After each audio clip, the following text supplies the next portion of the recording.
What if the moment that defines your life is also the moment that could end it?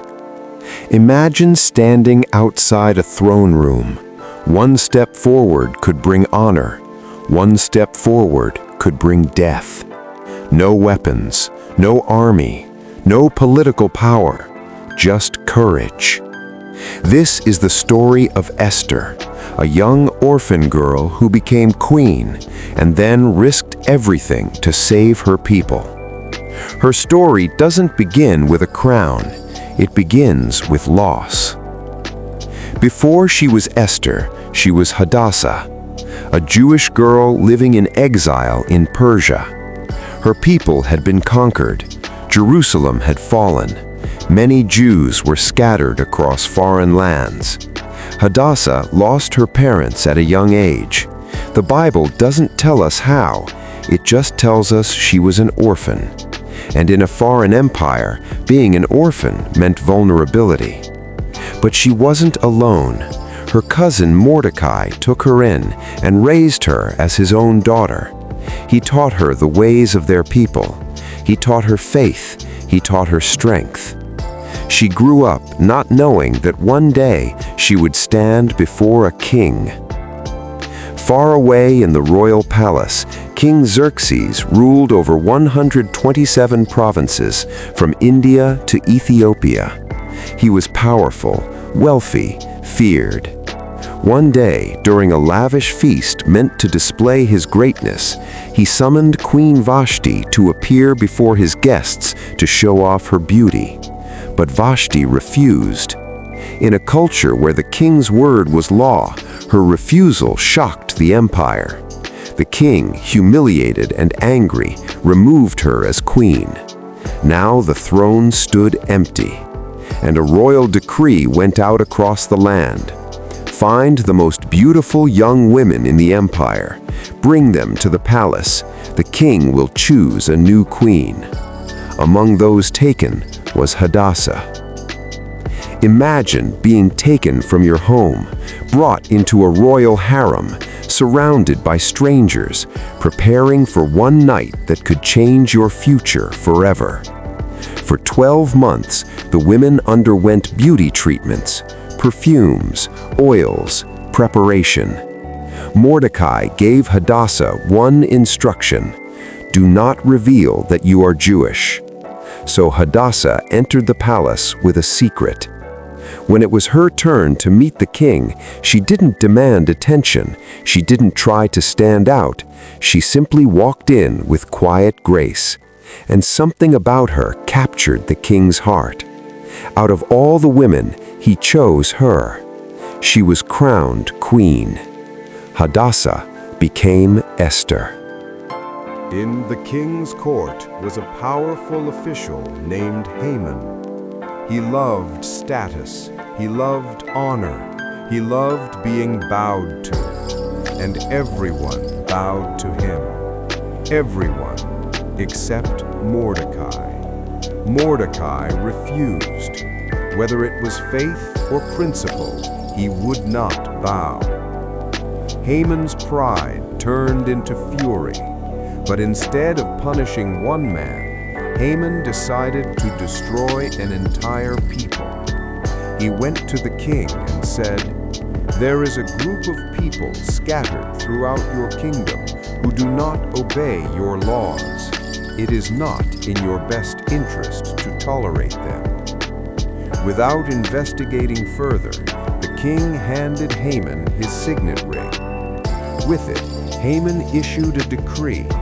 On a specific day, all Jews, young and old, women and children, would be killed. The law was sealed. It could not be reversed. When Mordecai heard the decree, he tore his clothes and put on sackcloth and ashes, a sign of deep grief. Throughout the empire, Jews fasted, wept, and mourned. Esther heard about Mordecai's behavior and sent for him. Through a messenger, Mordecai explained the situation, and then he asked Esther to go to the king and beg for mercy. But there was a problem. Anyone who approached the king without being summoned would be put to death, unless the king extended his golden scepter. Esther hadn't been called in 30 days. She could lose everything: her crown, her position, her life.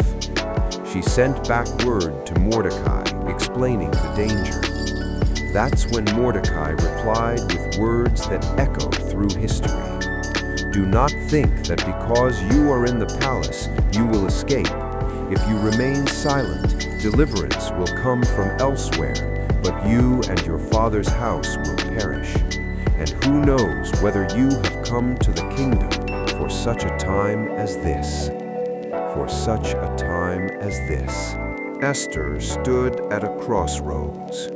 Stay silent and live comfortably while her people die, or speak and possibly die with them. She made her decision. Go, she told Mordecai, gather all the Jews in Susa and fast for me. Do not eat or drink for 3 days. I and my attendants will fast as well. Then she said, after that, I will go to the king, even though it is against the law. And then, if I perish, I perish. This was no longer about comfort. This was courage. After 3 days of fasting, Esther dressed in her royal robes. Imagine the silence as she walked toward the inner court. Guards watching, officials whispering, the king seated on his throne. She stepped into view. The king looked up. Time seemed to freeze. Would he raise his hand to order her death? Or the golden scepter extended? She lived. Instead of blurting out the accusation, Esther invited the king and Haman to a banquet. At the banquet, the king asked, "What is your request?" She invited them again the next day. Meanwhile, Haman, filled with pride, built gallows to execute Mordecai. But that night, the king couldn't sleep. He ordered the royal records to be read. There, he discovered that Mordecai had once saved his life and had never been rewarded. The next morning, Haman was forced to publicly honor Mordecai, the very man he hated. God was working behind the scenes. At the second banquet, the king again asked Esther her request. With courage and calmness, she said, "If I have found favor in your sight, spare my life and the lives of my people, for we have been sold to be destroyed." The king was outraged. Who would dare do such a thing? Esther pointed, "This wicked Haman." Everything turned. Haman was executed on the very gallows he built for Mordecai. The decree was countered. The Jews were allowed to defend themselves, and they were saved.